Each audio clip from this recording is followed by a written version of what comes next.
And welcome once again to our Grace School of Theology's Church Partnership Staff Development session. My name's Jay Richardson. I'm your host and excited today to have a couple of special guests. But before we get started, just want to remind you the purpose of why we do this. Our hope is to serve you, the church, and your staff, help y'all grow and develop and be more effective ministers of the gospel. And today our topic is building trust and the importance of trust. And today I have Dr. Mark Dean Haywood. He goes by Dean. Good morning, Dr. Haywood. How are you? Good morning. Great, and you? Awesome. And then I have Bob King. Bob and I have served together in ministry for over 15 years and excited to have him with us today as well. Good morning. How are you, Bob? Thank you. Glad to be here. Awesome. Both these guys are well equipped to have this discussion. Both have served in the corporate world and both have served on church staffs. And now we all three get to work together at Grace School of Theology. Amen. So Dr. Haywood, or Dean, is our provost and chief academic officer, and Bob King currently serves as our chief operating officer. And so we have a lot of fun together. Absolutely. And I'm excited to talk about trust and the importance of that and what it looks like in building teams. And Dean, and when we were talking about this today and sharing about trust, you made a statement that leadership travels at the speed of trust. I'm really curious. I want you to flesh that out a little bit more. What does that mean in the day-to-day of a ministry leader's life? Sure. Yeah, Jay, I was sitting in a classroom, and one of my classmates said that his mentor actually shared that statement with him, and he repeated it in the classroom, and we all just kind of went, whoa. I mean, because that's a pretty powerful statement. Yeah. And basically what it means is in order for you to really have people following you, you need to establish a sense of trust between the two of you, or between you and the group that you're leading. There's a difference in my mind between forced compliance and fostering commitment. And so we want to be on the side of fostering commitment. And so to do that, you need to build trust.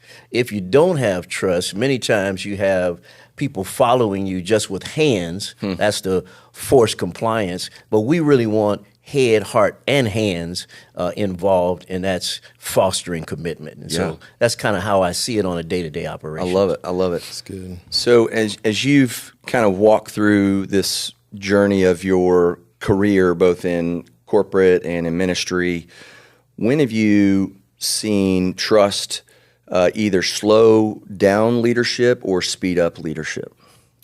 Yeah, I think for me the best way to describe it was I used to work for Rockwell International. I was the director of subcontracts and material, had the buyers reporting to me, the subcontractors, as well as contract compliance people, the kind of like the in-house legal arm. And we were about 73, 75 members strong. And I was, always been the kind of guy where I wanted people to like me, and I wanted to be nice to them. And so I did an evaluation of all of my employees, and I took it to my boss, Mike Jones. Never forget this guy, really blessed my life. And I handed it over to him, and he started going through it. And I went back to my office. He called me back to his office, and he said, "Haywood, I need you to come up here." And so I came up, and he said, "Hey, look, I reviewed all of your evaluations, and you got everybody excellent. Well, I know your staff, and they're not all excellent."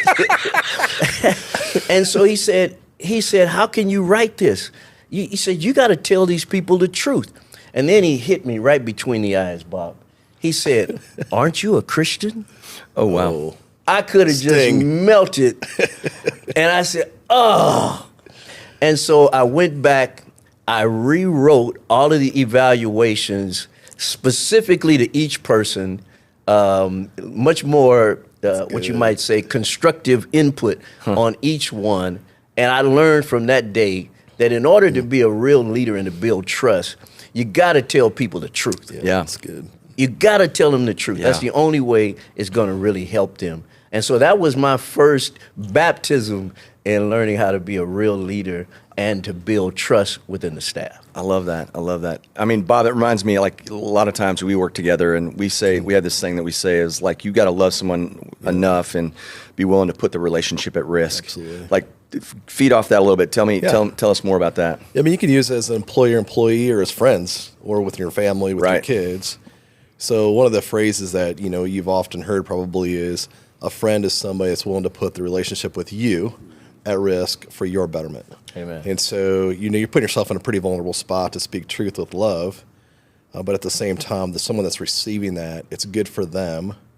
And there's not a win for you sharing that other Right. than just being a true friend. And so, the Bible talks about the wounds of a faithful friend. Right. That's It's right. real. And so it happens with employees and employers. And, some of the best wounds I've ever received came from employers. And it helped. I had a lady named Julie Freem, who's one of the most fantastic execs I've ever worked for. She spent a lot of time investing in, but she said, Bob, you like to multitask, you like to run fast, but people can see you sweat. Don't let them see you sweat. Amen. And that was 25 years ago. Yeah. And I still think about it. Like, okay, so things are moving, things are happening, and it's fun. And you're seeing God do some crazy cool things. But if people see you as a leader sweating, their confidence starts to wane. So it was a wound, and it was good. It was healthy, and it changed the way I led. Well, what's interesting too is like the very reason why we generally don't put the relationship at risk is because we're afraid that the relationship's going to blow up and they're not going to like us and we're going to hurt them. Right. But when we actually take that step of that risk, Yes.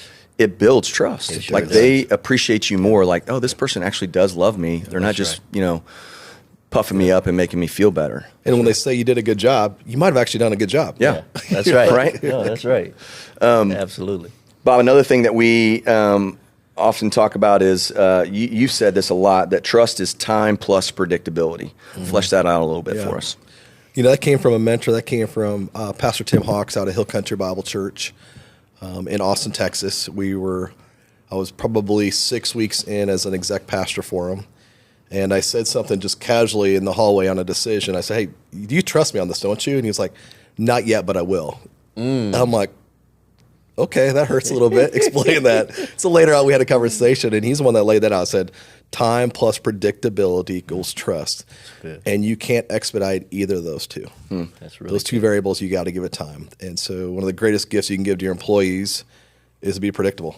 And it, it's stuck with me. I think about that frequently, going, I can't short time. I can't short predictability. That just takes reps. And when you finally have trust, you got a good thing. Yeah. So That's good. So really good. why predictability and not like competency and charisma? Why is predictability really the real currency of trust? So we're all called to make disciples. We're all called to lead, and to lead others. And so charisma can attract people to you, but predictability will retain your leaders. And so you want that predictability. People will follow somebody that's predictable. Why? I think it's because their confidence goes up. They believe that the person they're following, they can think the way they think. They can make decisions the way they make decisions. They can prioritize the way they make prioritizations. Last thing we want to do is step forward to try to make a decision and have it pushed back. And Dean, you use a phrase when you're making decisions that you don't want it to be countered. What was your phrase? No, I say that I never want to be reversed on appeal. That's what it is. Reversed on That's what it appeal. is. Yeah, That's really good. Yeah, so I always, if I got to make a edgy decision, I run it past. We call him the chief, Dr. Anderson, but I always run it past him first, so that when it hits the streets, it's not going to be reversed on appeal. So, anything that's edgy, That's good. I run the traps first. If you're predictable, you're giving folks a filter and a matrix to make decisions very similar to how the leader makes those decisions. Right. And so in the absence of that leader being present, you want your team that you're trying to create leadership through to be able to make similar decisions, but be able to do it with some autonomy. Yeah. So it just takes time of that filter. But if you are somebody that pivots a lot, I think it's an overused word, pivot. Basically, it's typically used frequently for a lack of planning ahead of time.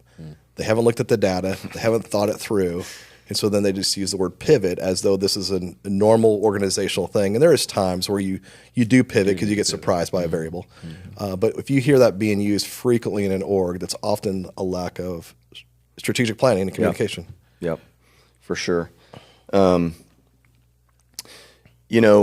We've both been new to organizations. I've been at Grace for, a little over 2.5 years. Bob, you've been a little over a year and a half. And we've gone into new roles and such, and you're trying to build trust. And you don't have time yet, right? And they're still unsure. How do you navigate we probably have some new staff members that are out there. How do you coach them to navigate that? You want to take that one? Sure. Okay. One of the things that I do, it actually comes from my dad. When we were growing up, my dad always quoted the golden rule. Do unto others as you would have them to do unto you. So I have a rule that I learned in the corporate world, and that is to treat everybody like one day they could be your boss, because one day they just might be your boss. And I experienced that in the reverse, where I became somebody's boss who was my boss. And so I treat everybody like one day they could be my boss. I don't care what position you work in, I'm going to treat you like I want to be treated. Yeah. That's good. Yeah. And that just helps, the environment. It helps the person trust you because they know that you respect them. And I think leaders have to major in people. Yep. If I had to select a gift of mine, I would say, I love people. I love God. I love people. And I try to do my best as a leader to show that to the people that I work with. Yep. You're definitely the chief people officer at Grace. Thank you, sir. I was thinking, as you were talking about that as well, and we're talking about the time plus predictability, and when we are predictable, I think that the people that we're leading, it gives them more courage to speak up when they normally might be mute. That's right. Or to make a decision when they normally might be afraid to. That's right. Because they can anticipate what we as the leader might be, the direction we might be going. It's really good. Yeah. It should be a compliment when we hear, we saw this coming. Yeah. Organizationally, when they look at you and be like, you're not surprised at us. Yeah. We saw this coming. I've seen someone use an illustration of the bump, the set, and the spike for volleyball, and use that to correlate to communication. So with your staff, where you kind of bump it, then you set the conversation up, and the spike is the final decision made. And I've also heard somebody else share that the team's B plan will always outpace your individual A plan. Mm-hmm. So oftentimes we come in thinking that we have enough data to make a good decision, and we think it's actually better than our team's. But a team's B plan that may not be as good as the A plan will typically outrun your individual A plan. And the difference is ownership. The team's been able to speak into it. They've gotten to own it. And you entertain leaders, I think that's the way to do it, is let them speak into what we're doing and where we're going. And oftentimes they're seeing things that we don't. And so their valuable wisdom is very insightful and helpful. All right, so let's go ahead. Sorry. I was just going to say, what he's saying almost sounds like the old African proverb: if you want to go someplace fast, go alone. If you want to go someplace far, go together. So I like that. Very similar. I like that. Yeah. I like that. All right. So on that note, what does it look like for us as leaders to build this and create predictable rhythms and build this trust with our, a culture of trust and with our teams and the people that we're leading? What does that look like in the day to day? Well, I think one thing we have to promote freedom of expression. We got to help people be open and honest without fear of reprisal. We have to allow people to be creative, and allow those creative juices to flow, and know that the first thing that will come out of the leadership's mouth will not be criticism, but encouragement. That's really good. And then of course truth. We always have to speak truth. We got to make sure that the employees feel like we have their best interests at heart. You know, there have been decisions that I've made that I believe was best for not only the school but also for the individual. And you know, I learned years ago, even when it's time for a person to leave, the best thing you could tell them is to, one, do what's best for you and your family. The school is always going to survive by the grace of God. But the other thing is, when it's time to help them go, you're not helping them if you keep them there, and you're not helping the company or the ministry or the church that they could help down the street by keeping them there. And you're really not helping the school either by keeping them there. So, you know, it's always been open, honest, truthful, and helping people, supporting people in whatever their decisions are. Yeah, that's good. You got anything to add to that? You're good at this. Part of your core makeup is loyalty and belief. And I've seen you do this with your team, Jay, where you walk through the why, not the what. The what is what managers will lead with. Here's what we're going to do, what we're going to do, what we're going to do. The why gives people the background, the understanding, and the freedom to disagree with the what, because they may buy into the why. And so separating the why and the what matters quite a bit. And Yeah. you should talk a little bit about this one. You're good at this. Well, yeah. I mean, I think it's because it matters to me a whole lot, because it's motivation, right? So if I'm unclear on the why, I'm less intrinsically motivated to execute and get stuff done. And so that for me is, I hope that my teams understand the why behind what we're doing, and then the what. Sometimes I'm a little bit more bullheaded about the what, but I also. From our last session, I'm working on flexibility. That's good. So, but I think a big part of that too is I see myself as a relational guy, and so would love to, like, what does relationship? How does relationship play into building this trust? And I like to have relationship outside of work with the people I work with. I mean, I don't really separate those two that much. And so, how do you guys do that? Yeah, I think it's important to build a strong relationship and fellowship, if you will, with the staff. But I also think that you need to keep a certain amount of distance between those that you may have to speak into some truth that's kind of tough truth. Yeah. And so you don't want to get too close where you can't bring the truth to the table. But I think there's a great opportunity to develop chemistry when you have both relationship and fellowship with the staff people. Yeah. That's good. Do you think there's value with our teams in doing stuff? Maybe it's on during regular working hours and stuff, but is there value in going and doing something that's not work, but doing it together? Absolutely. Matter of fact, every time I travel to the Philippines, we always set up, Mary Koo does this for us, but we always set up what we call a team building exercise. And I'll just take them to the museum so that they can see. Some of the people live right around the museums, ever been to the museum. So we take them to the museum, or we've been to Corregidor Island, where MacArthur hid when the Japanese were bombing over there, just to build camaraderie, just to build a sense of letting them know, how much we care about them, how much we love them, and it's not just the X's and O's in the office, but we really care about them. And so that builds a lot of good camaraderie amongst the team members. Yeah. It's the old Josh McDowell, people don't care how much you know until they know how much you care. That's right. Right? That's right. And I think that has to happen in some less formal settings, That's right? Yes. One time we did a, what do you call it? Shooting. Paintball? Paintball, yeah. Because I didn't participate. You didn't go? I didn't participate, yeah, but no, I went. And I said outside. But we Bob, you're not allowed to share any stories right now. Bob has a story right now. He's just dying to share. go for it, Bob. Go No, for it's it. Come good. on, come on, Bob. It's good. It's good. Come on, Bob. I mean, you do have folks on staff that are highly competitive. I mean, Jay might know Not a little me, bit about not that. me. Might know a little bit about this, but It can get out of hand sometimes. So let's talk about a kind of a trendy word, transparency. What sort of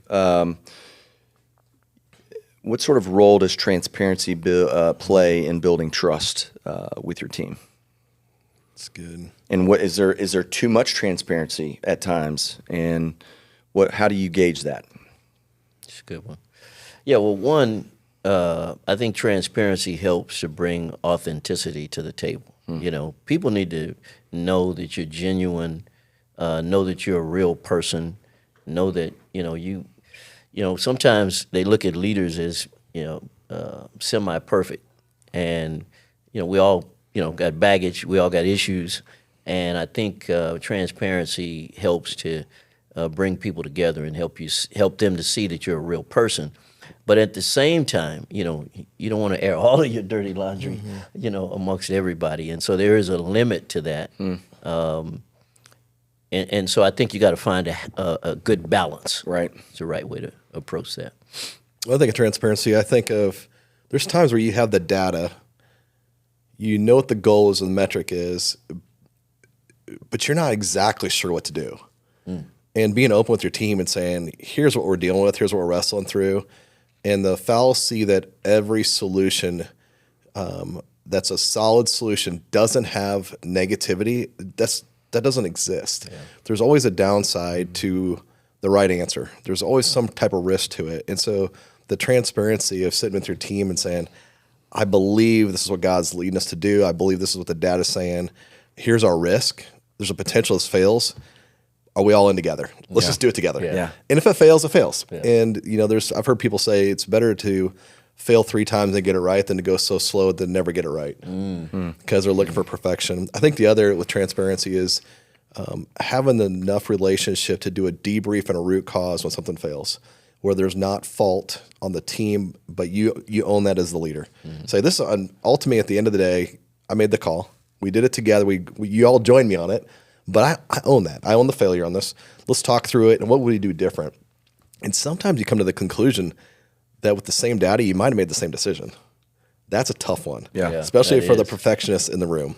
I don't have perfectionism in me. I'm a little more kind of maybe Marbles sometimes- on the floor. Marbles Yeah, on the floor. too flexible at times. Where I'm like, we probably would have done it again, And so I think the transparency gives the team confidence to run, confidence to fail, and know that the day that they're going to be in that they likely will be in that chair one day. And for them to have this view that the person who sat in it prior, had it all figured out, that's just not fair. Yeah. Because oftentimes we just don't. Yeah. Right. That's good. Yeah, I think there's like 2 categories, right? There's a personal transparency piece, and then there's like an organizational transparency piece. And you kind of touched on the organizational piece a little bit in like decision making. What about because I imagine we have some church partners out there that are going through some changes, and things are fluid in their church or their organization or whatever that is. How do we not catch people off guard with changes? And like, what is the appropriate level of transparency when you're going through change? And it's probably along the bump, set, spike thing, but is there something, there's some things that you're like, man, we just can't let this out right now. We have to wait for the proper process, and there is good processes. So what would y'all say to that? Go ahead, Paul. I think it's wisdom. I mean, you're just praying. Yeah. Like, God, give us wisdom, please. That's good. If you're leading a church, it's God's church. We're stewards. He calls us to be ambassadors, so we're speaking on His behalf. So sometimes that puts you in a really healthy spot of caution. We also know the Bible says, a fool says everything he thinks. And so just because you know something or you believe something doesn't mean it's appropriate for you to share that. So I think that comes down to wisdom. I also think that comes with reps. Yeah. Yeah. I think. Go ahead. I'm sorry. No, go for it, please. No, I was just going to say, since we've been talking about trust, I think the other piece to what he's describing is the trust piece.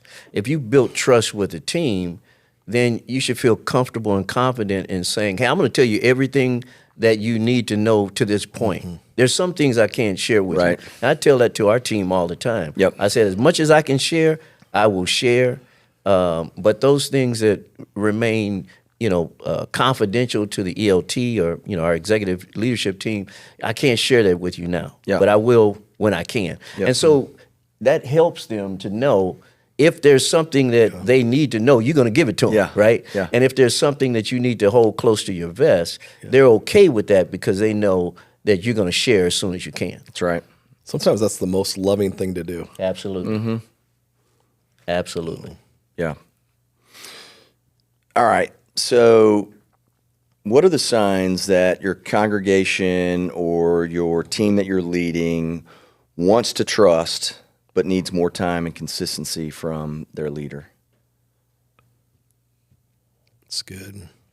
Well, certainly when you see people being cautiously optimistic, asking questions, probing questions, but not being judgmental. They want to trust, but they got to know that you're trustworthy. And so you'll see them ask certain questions, and they won't be overly enthusiastic about it, but they would be cautiously optimistic about certain things. I've seen that happen quite a bit. Yeah, it's good. I'll geek out probably. I'll probably geek out, go to a fishbone diagram, where you're just like, if we do this is what happens, we do this is what happens, and let people just start to color. And then ask the question, all right, what do you believe is the right move, and get them to commit to it, and then have them immediately argue the opposite. And what it'll help them do is it'll help them take all those variables and put them more of an equal playing field. But if you fishbone diagram with them, and you should have already, as a leader, have already done this, they'll have confidence that you've thought through it, and you don't have this fallacy that this is the perfect answer. They'll okay, you've thought this through, you've prayed this through, you've talked this out. Also about bringing wise counsel in. If you're on a church, bringing the elders in, bringing your sages in, bring the folks that have years on you, bring some gray hair into this conversation. Say, hey, here's what we're dealing with. Have you guys dealt with this in the past? What should I be looking for? And so you're asking for what are the potholes or the potential risks more than you're asking for the answer. Because once we understand what the potholes and the risks are, we can start to navigate those. Otherwise, you just get the answer. That doesn't really help you long term. It helps you right now, but it doesn't help you over the long. Yeah. So my greatest mentors in my life have asked me questions. I'm asking for just what should I do? Just give it to me. Just what should we do? I'll just do it. And they're like, no, let's think through this. And so it's frustrating in the short term, extremely healthy in the long. So yeah. It's especially frustrating for those of us that aren't as intelligent and it's like, just give me the answer, please. Just give me the answer. I don't need to go through the process. Put those cookies on that bottom shelf. I'll eat them. Give it to me. I'm an Aggie. I need help. Dean, you brought up an interesting word, the word trustworthy. So I'm going to throw something out at you guys that I was challenged with probably over 20 years ago. I had a colleague that looked at me and said, hey, I want you to think about something. And he said, I want you to think about what the Bible says about trust. And he said, you are never, ever commanded to trust horizontally. In fact, the scripture tells you not to trust horizontally. Don't put your trust in men. Don't put your trust in princes. Don't put your trust in chariots and horses. And you have this over and over again. It says trust is always vertical. And so we were talking about trust in our team, in our staff team, and what was going on. And he's like, why do y'all think you're not close? And why do y'all think there's issues? And it's like, and several of us were like, well, I don't think we trust each other. And he challenged us with this. He goes, well, let me flip this on its ear for you a little bit. Trust is never horizontal. And I'm like, okay, this is different. And he goes, it's always vertical. That's good. But here's the responsibility. It doesn't mean that you as a person aren't called to be trustworthy. And I thought, man, that's a pretty profound thing because we see that a lot in relationships. So I don't trust you. I don't trust you. Well, actually, your trust should be in the Lord, and your overall well-being and sense of security should be fully in the Lord and not how somebody's going to respond or how somebody's going to affect you. That's right. I thought that was pretty. That's good. I thought that was pretty deep. It is deep. And so it's a different way of looking at things, but I think it's the right place to put the responsibility on us to be trustworthy, and to quit the other person. It's not the other person's makeup or their character that should dictate how I invest my life. Right. It's really good. That's good. So on that note, can a leader regain trust fully if they've done something to hurt the relationship or made a bad decision? That's a tough one. Generally speaking, it's very difficult to regain trust once it's lost. Yeah. Generally speaking. But, I'm Pollyannish and biblical at the same time. So I would say that by divine intervention, all things are possible. At least 3 of the Gospels say that Sure. with God all things are possible. So I would just say, short of divine intervention, man, it's tough to get it back once it's lost. Sure. It really is. And you said time and predictability. I would say it's a long time, and it means a lot of predictability in the future before it could ever even get on the same page. Yeah. It's a tough situation. I think you separate character and competence. Competence, losing trust in someone's competence or decision making, I think is significantly easier to get over than the leader's character. Why is that? Oftentimes we see with character at the root is selfishness. And so can you trust them with your work? Can you trust them with your family? Can you trust them with your employment? Can you trust them with where the organization's going? Are they looking for the organization's well-being? Or are they looking for their own well-being? And so the minute that starts to happen, the why behind where they're saying we want to go gets compromised. And so the minute the why gets compromised, at least for me, that I'm on my heels. I'm watching and I'm going, okay, I haven't lost confidence, but I've got some questions. And so it's pretty easy for me personally to get past a bad decision because we're just going to make them. Right. But character is hard. And I think it's to your point. I think it takes time to see that come back. Yeah. And consistency. You just want to see that consistent behavior. John Harrington was one of your guests a couple weeks back. He's been a mentor for 20 plus years for me. And one of the things he asked is... Just retired this Sunday. He did. It was a great celebration with him, but has just a huge impact on our life. And what he'll say to us is, tell me about your walk with Jesus. Not tell me about your decision making, not tell me about leadership, not tell me about this, that, and the other. That's good. What's your walk with Jesus look like? And are you willing for me to give your wife a call and ask her the same question? And so for 20 years, he's had carte blanche. He can call Lori up and just say, hey, how's Bob treating you? Because that's a good indication of your walk with Jesus. And that good accountability in your life is healthy. And there's been more than one time where Lori and I are in a conversation, and she might call it conflict. I call it conversation. And she'll go, I think I'm going to call John Harrington up. I'm like, okay. You're right. Slow your roll. And you're beautiful. I think through this, and Bob, you make fun of me a lot of times because I have this process of reconciliation that's I'm pretty committed to and rigid about, and I think language matters in reconciliation, and so from early ages we taught our daughters, hey, we don't use the word "I'm sorry" when we're reconciling. We say, "Will you forgive me?" Because sorry is I'm sorry you stubbed your toe, or I'm sorry the Aggies lost, or whatever, right? And so I think what happens when leaders lose trust, and sometimes it happens over time, right? And it's event. And the followers, and I've talked about this in a previous session, the followers build a case file against that leader, right? Yep. And I've seen, and the Bible calls that contempt, you fool. And so what happens is when we have that case file against them, then we rationalize in our own head, in our own mind and heart, either the refusal to follow that leader or the mistreatment of that leader. And that could just be internal, right? It may not even manifest itself. Yeah, manifest itself externally. And so I think Scripture teaches us the only way, the only antidote for that is forgiveness. Absolutely. That's good. But we can forgive that person as a brother or sister in Christ. And we can be around them and do that. But until there's a part where they actually say, "Hey, I was wrong," Own it. right? We use that language. We're pretty rigid about, hey, when you've screwed up, you go to the person, you say, "I was wrong. Will you forgive me?"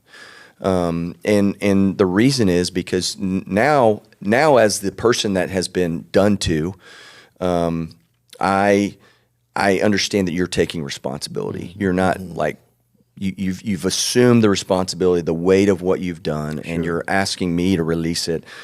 I know personally in my life, like it's hard for me to follow somebody that doesn't do that and hasn't done that, and so, but I have seen relationships where there's been conflict, and then there's that moment where that actually like true reconciliation takes place, and the relationship is absolutely restored to the way God intended it. That's really good. It was early on a church staff at Faith Bible Church back in the day, and I was our youth pastor, and we were having a D-Now weekend or whatever, and we had our own little room and stuff, but the room was pretty low ceiling and shallow, and so when you had live drums in there, it was really, really loud. So one of our drummers just went to the main stage and grabbed the drum shield and put it up on the stage, and didn't ask for the worship pastor's permission or anything like this. And so the worship pastor shows up that night and comes in, he checks in, and he sees the drum shield on the stage, and he gives me the what for, like just lets me have it. And I was like, oh, and so I just kind of took it.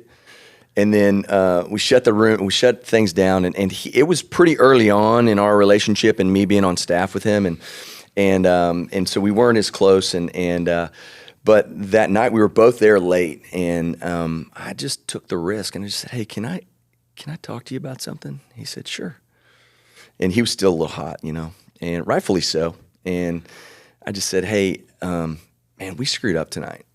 And I should have never let that happen, and he should have asked you, and I should have made sure he had asked you." And I said, "But the way that went down, it was hurtful." And so I asked him for forgiveness, and he was. It touched him in a way that it changed him and his posture and the way that he communicated, and now we're great friends today. That moment alone, I bet you if you asked him that moment alone, he would say, that was when our relationship turned. That was the bond. That was it. Yeah. And that built that trust. We've got a few more minutes here, and so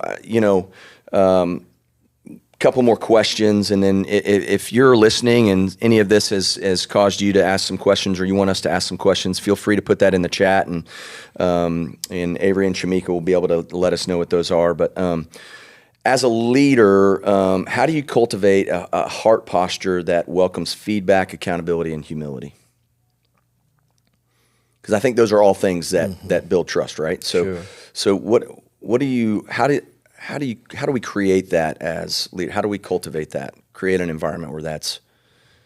I know for me, because I'm bigger and I'm louder and I don't always smile, and so some people can easily be intimidated. It might be the mustache. It might be the mustache, but people can be intimidated and not have that courage to. But I want to be approachable, and I want that feedback loop, and I invite it. But sometimes it doesn't happen. So how do we do that? I think one of the things you do is you create an environment where people feel free to ask questions, people feel free to share their opinions, and you also, let people know that you genuinely care about them. I think that's just real important, that you let people know you love them and that you're here to support them.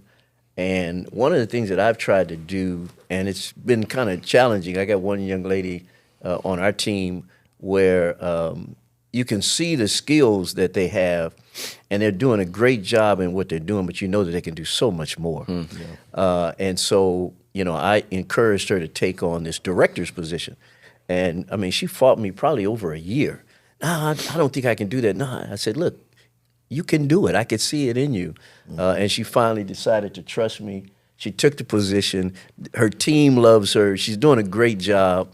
And so you just got to be able to help people see beyond themselves and help them realize that you can see in them what they can't see yet.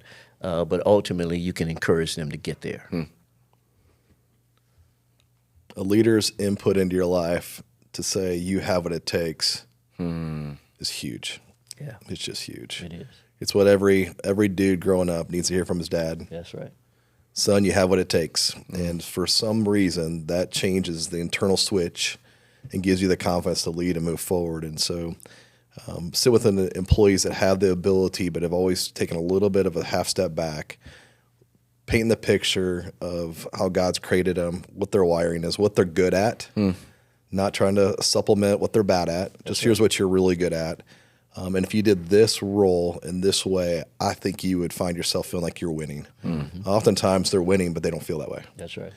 They know when they're losing. Yeah. They don't know when they're winning. Yeah. So if we can lay it out there like, hey, today that was a win. That was really good. That's good. It'll just set their confidence. Yeah. That's right. And the retention will go up. They'll be excited about coming to work. They'll have purpose. They'll have meaning. Yep. They'll embrace the why. When you're looking to personal feedback, I think that happens a little bit to the question you asked minutes ago as far as spending time with them outside of work. Yeah. Yep. That relational time gives them the confidence to share. The other, I think you have to ask for it. Very few people want to share something with their leader or their boss without it being pulled from them. So ask them the question, and then they may do it again based on your response. But You they have a may not if you. poor response. Yeah. So if Right. you give them the why, that's defensive. Yeah, keep your mouth shut if you ask for the feedback. Yeah, they'll say, Just that take it. wasn't safe. The last time you asked for feedback, you really didn't want feedback. You wanted a relationship. And so asking for feedback is actually pretty selfish. You're asking, what can I do better? In your mind, you're thinking, how do I perform better or to assist you? But it's really a self-seeking question. You're asking, help me to help you. Yeah. So the root of that could be the intention can be very, very good. But the way we respond, if we end up in justification or defense, we've basically told our employees, hey, we're not safe. We're not a safe environment. Yeah. The other thing that I try to do on a regular basis, I have a weekly tag up with everybody that reports to me directly. And we pray first, and then I ask the question, how can I serve you? My job is to run interference, make sure you have all of the things that you need to do an excellent job. And so I want to know, how can I serve you? Right. And I think once they know that you're there to support them, that certainly helps to really build their good. confidence. It certainly helps them to. They're the employees that will go the extra mile. They're not punching a clock. Matter of fact, they don't even realize that it's time to go home sometimes. Yep. Until they see people walking past the window or whatever. But they really begin to believe, belong, and become the kind of person that you want them to become. I like that. Believe, belong, and become. And Bob, you were saying to come alongside them and affirm them, let them know that they have what it takes. And I just think of the verse in Second Peter, right? You've been given everything that you need for life and godliness. And I think about that in it's so true. Like it's not even my own skills and abilities and talents. It's the fact that the Trinity is here. Amen. And I have full access to the power of the divine. Yes. And that is what gives me my engine, and that is what helps me. And then here's the other thing. We're in a pretty big performance-based culture, and we try to avoid that. And even at Grace School of Theology, right? We're very gracious, but but our performance matters a whole lot, and we can overemphasize that sometimes. And so, I think the freedom to fail comes from understanding that we serve a God of the resurrection. Absolutely. Yep. So any bad decision that we've made, Absolutely. He can reverse it. Absolutely. And He can also take a bad decision and use it for our good. Yeah. And thankfully, right? Absolutely. Otherwise, Absolutely. the three of us would have been in the dumps several times, Long right? time ago. Because we certainly haven't always made good decisions. And so I think that just, for me, that kind of sets me free. That's Sure. you'll know the truth, and the truth will set you free. Like, even if I don't have this, number one, God's going to still be with me. I'm That's still right. going to have all the same right. divine power that I had before. That's right. And He has the power to resurrect or reverse or, bring something new out of that. And so, Jay, I learned something from my youngest son. They have this thing about failing forward. So even if you fail, you go back and analyze all of the mistakes you made so that you can fail forward and don't make those same mistakes the next time around. Yeah. So that's a good lesson for all of us to learn. all right. So last question, and then we'll field any other questions from our audience. But what biblical examples help you frame trust in leadership?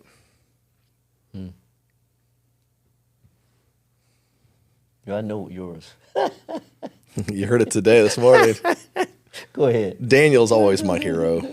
Something about this guy where he's amongst the elite. It's all his peers, the best of the best, the brightest of the country. They get pulled together, and in the midst of what should have been, for most, would have been self-protection, he does the opposite. He basically calls out a bold request and says, I'm willing to take the consequences or the win, but I want to do this a little different. And so you're looking at the elitist and saying you're part of them, they're your peers, but you're asking for something different. And so his courage, I think of a warrior, I think of a Daniel. I think of someone that's willing to go countercultural, not to be countercultural. That's not why he did it. He wasn't trying to be unique. He was trying to follow Jesus. He was walking with God. He had a faith. Loyalty to the Lord. He knew exactly what the Lord wanted from him, and he had a relationship. And so out of that relationship came the abundance of a request. And so I think of that when I think of a leader. Dr. Haywood, I think that's that Greek word, I'm going to punt to you, the scholar among us, eusebion, which is, I believe, loyalty to God at all costs. Yeah, you means good. And it's a Powerful word. Yeah, powerful word. Yeah, I was thinking, while you were talking, I was thinking, Nehemiah's out there, Deborah's out there. But I guess I kind of land on David. David did something that was really crazy good, in my opinion. After Saul was dead, after Jonathan was dead, he asked his servants, who in the household of Saul can I bless, basically? I'm paraphrasing. And he finds this guy, crippled guy, by the name of Mephibosheth, and brings him to the king's table. And of course, Mephibosheth is shaking, and he falls on his face. He's thinking that David's going to end his life because, you kill all of the, you kill all the prisoners. You take no prisoners and kill all the wounded. Let me say it that way. And so, but David says, no, you're going to eat at the king's table. And in fact, I'm going to give you a household of servants so that you never have to worry about a thing. And to me, that's just so different than, any leader that you typically would see. And so I would say, in that case, David. Yeah, I love it. Yeah. I love it. I mean, not to pull the trump card, but Jesus was pretty good at this, right? Absolutely. I mean, par excellence. like I think of the examples where he, is put in a position where people are extremely vulnerable, and all he does is build trust. Yes. Like the woman caught in adultery. I mean, just amazing, right? Absolutely. And the woman at the well, and even with Peter after his great fall, and denying the Lord, and the Lord just goes, "Come on, come on, let's That's go. so cool. Let's go have a fish on the fire." And so It's good, man. We serve a good God. True We grace. serve a very grace. trustworthy Yes. God, and I think part of our life's aim is to exhibit that character of Him to others. So, ladies, any questions over there? All right, great. What do we have? Okay, we got two. Question one, if time plus predictability equal trust, can you name some practical ways that leaders can build predictability in their daily leadership? Okay, so the question was, if time plus predictability equals trust, what are ways as a leader that you can establish predictability on a day-to-day basis? Go ahead. A cadence of communication. So if it's with your direct team, that's much easier than it is skip levels or organization. But if it's with your direct team, the predictability, if you're in a season of great change or cultural swing, succession planning, maybe it's a capital campaign, something that's of pretty decent magnitude, you may take your sequence or your cadence and shorten it and explain that ahead of time. Say, hey, we're not doing this for the rest of our lives, but for now we're gonna do Tuesday, Thursdays, and then you just throw it out there. Here's what I believe is going to come up next. Here's what we're dealing with today. Here's what I anticipate us doing next week, and then you get to the Thursday.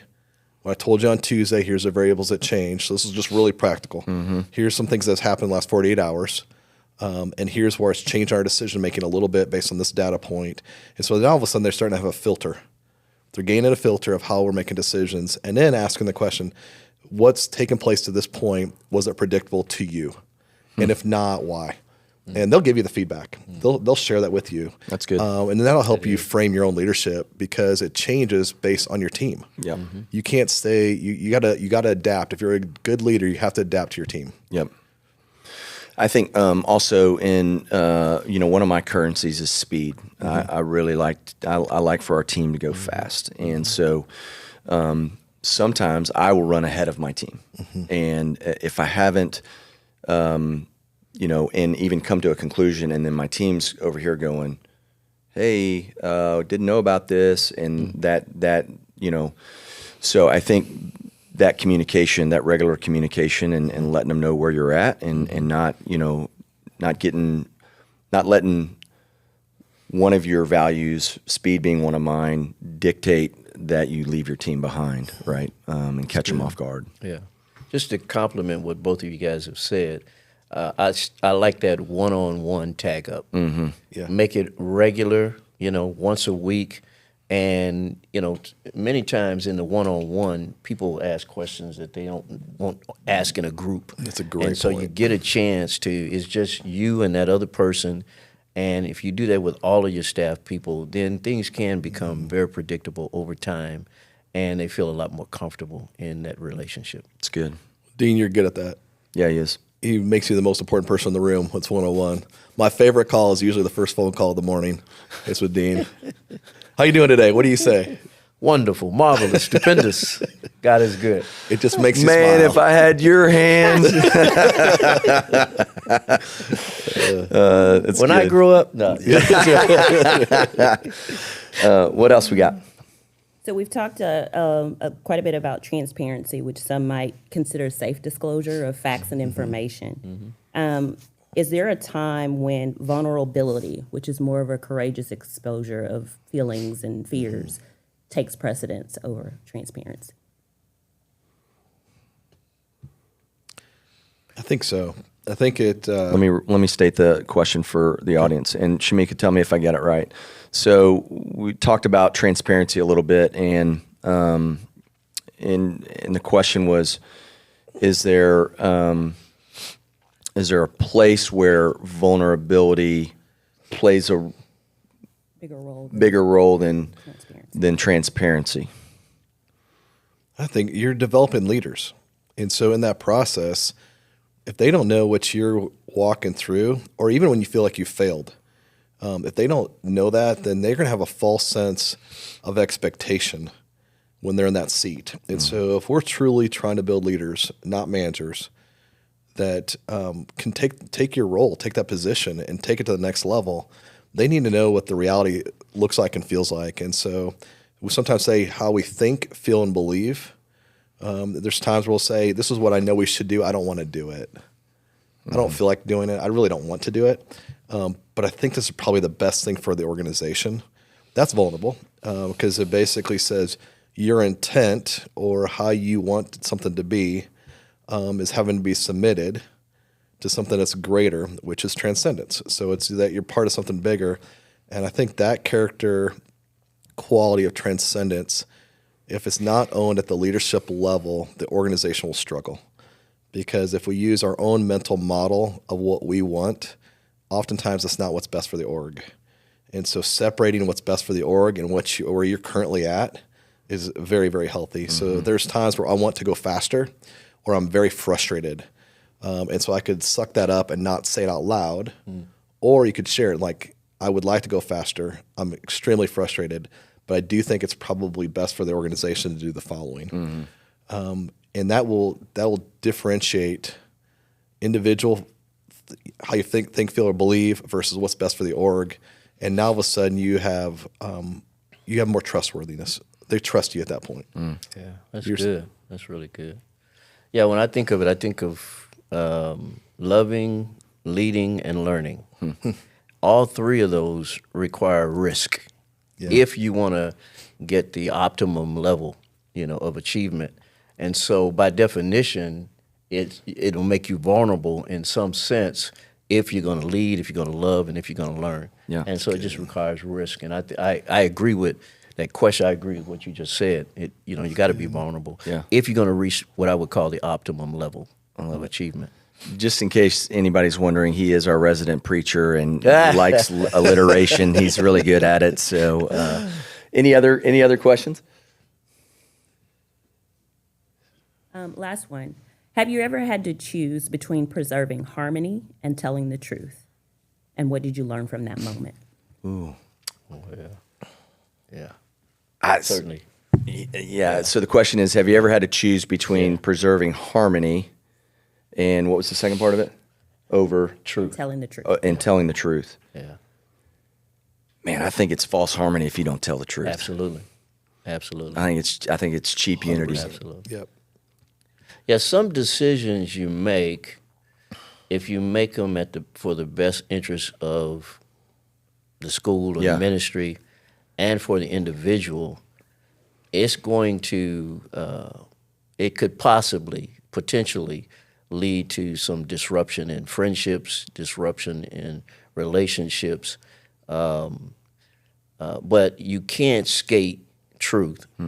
And sometimes it can negatively affect harmony too. But overall, you have to choose truth, in order to ultimately promote what I would truth call is not harmony. without grace. Well, Right? absolutely. Speak the truth in love, Right. As Paul would say. So Harmony is a short-term adjective. Unity is long-term. We're unified. Harmony, the three of us are going to have disruption in our harmony Yeah.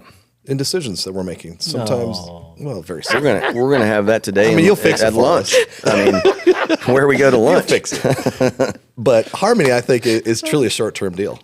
Yeah. And it's every day you're deciding to submit one to another. that's good. To continue harmony. But unity can be a long-term adjective saying that we're ride or die. Well, we're together. That's the one thing that Satan's trying to disrupt. He's trying to disunify. Yep. And I think the father of lies wants to tell us, hey, you can't say that truth because you're gonna create disunity. Yeah. When in fact, actually, not saying it is Bonding. what's going to Right. create. So he's the manipulator and the deceiver and convinces us otherwise. And I think probably what's really needs to be at the heart of that question is it's probably not what should I say, it's how should I say what I that's need a to good say. word. That's really good. That's a good word. That Right. really is good. So- I like that distinction between harmony and unity, though, that you made. That's real important. It's good. Well, guys, I think that's a wrap today. I want to tell everybody thanks again for joining us and being with us. We're going to send out the link again later this week, and then wanted to let you know, just kind of set the landscape for next year, 2026. We'll see you again, and our topics for next year so far are communication that connects, identity, the difference between relationship and fellowship in the Scriptures. And then lastly, the tenses of salvation. So we're going to mix in a little bit more of some theological conversations next semester, if you will, and I hope you'll join us for that. And then I'm also going to be sending out a survey to each of you. Would love for you to take a few minutes and fill that out. We just want to serve you, and so the best way for us to serve you is to be able to get some honest feedback from you guys. And so if there's topics you want us to hit, or if there's a format change you want us to have, please make sure that we know that, and we'll send that out. You'll have that before the end of the week this week. And so, man, what a great season we're in right now, in the Christmas season and the advent of Jesus and celebrating that. And so we know this is one of the Super Bowls of your ministries as our churches. And we just pray that it'd be a blessed time as you're serving and proclaiming the name of Jesus. And we pray that there be tons of fruit from all the effort and work that you and your staffs are putting into this Christmas. So Merry Christmas, and have a great week.